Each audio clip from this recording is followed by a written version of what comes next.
Hello and welcome to the first Being Trauma Informed video blog, video podcast, video learning series. It's going to be all of those things over the next several weeks, months, and years as we bring you video content. It's a very exciting time for the organization.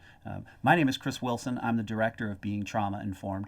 And before we dive into this week's topic, I want to give you some sense of the plan for the next month, which is going to be dedicated to domestic violence in honor of Domestic Violence Awareness Month, and also give you some idea of the concepts that we're going to be looking at in the next several months. And the hope is that this will stimulate some of your own ideas and that you will then email them to us at info@beingti.com.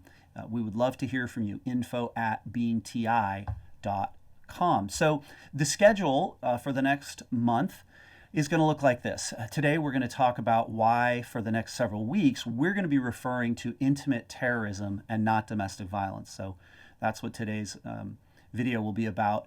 And then we're going to follow that up by talking about a concept called organizing, which a therapist up in Seattle, Washington named Dave White pioneered in his work with abusive men. And he was a mentor and supervisor trainer of mine. And so we're going to talk about organizing as opposed to power and control. Hopefully that will stimulate some interest. It's not to say that we aren't going to look at issues of power and control. We're just going to call it organizing. So we'll get into that next week. And then ultimately, the third week we'll look at, so then what's the impact of all this on the brain in a long-term perspective? And in our last week, we're going to do a video called You'd Stay Too, which is a look at an integration of the impact on the brain combined with the logistic and just practical challenges that victims of domestic violence, intimate terrorism face when they attempt to leave an intimate terrorist. So now let's move into this week's video.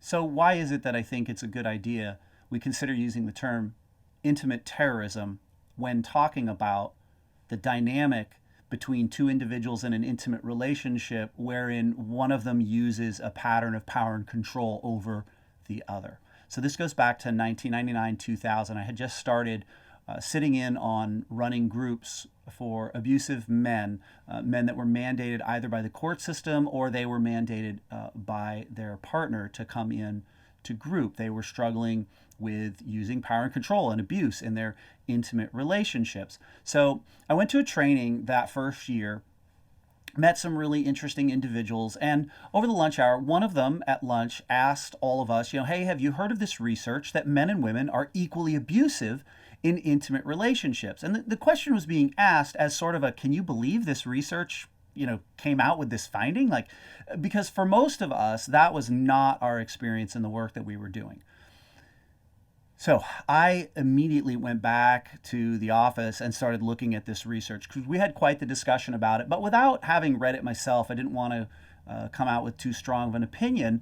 I went back thinking, what I'm going to find is, these are studies that didn't have very many individuals participating. No, they had good, what we would call an N size.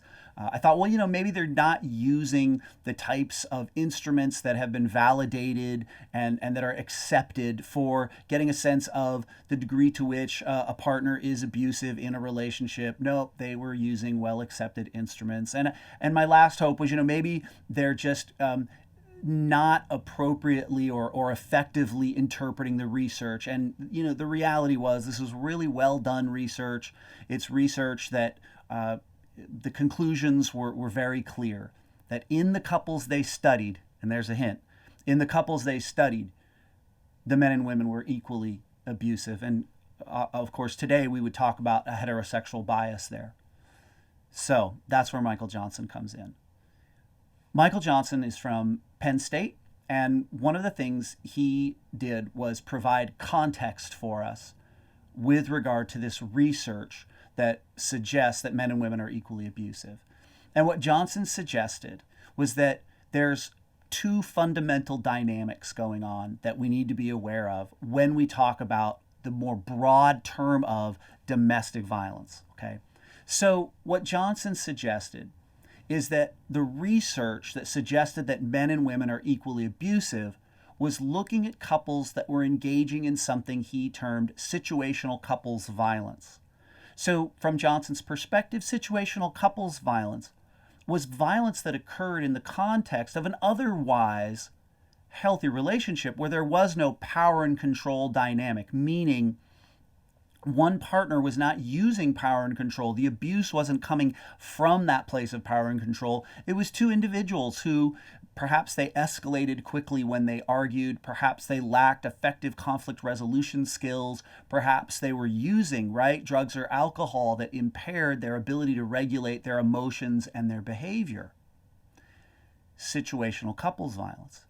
In those types of couples, Johnson suggested, yes, 50-50 abuse. Johnson also proposed, however, that the other dynamic, the dynamic that wasn't being studied, should be called intimate terrorism. Because, as Johnson talks about in one of his articles, think about what a terrorist does. The notion of terrorism is using fear or the threat of violence to affect somebody not just behaviorally but psychologically. And somebody who does this in the context of an intimate relationship, it makes sense that you would call that intimate terrorism. I think it's brilliant personally. From my perspective, domestic violence is too broad of a term, and it opens the door to folks saying, yeah, but in cases of domestic violence, couples are equally abusive. Or, yeah, in cases of domestic violence, you can do couples therapy, for example. Because if there is no power and control dynamic, it's fine to do couples therapy. I think it's really important that we make sure folks know what we're talking about. This is why I really appreciate Johnson's term intimate terrorism. Not only is it incredibly descriptive, not only does it resonate with many of the survivors that I've worked with over the years, but I also think that it does a very nice job of helping those who don't understand the dynamic get a sense of it in their gut.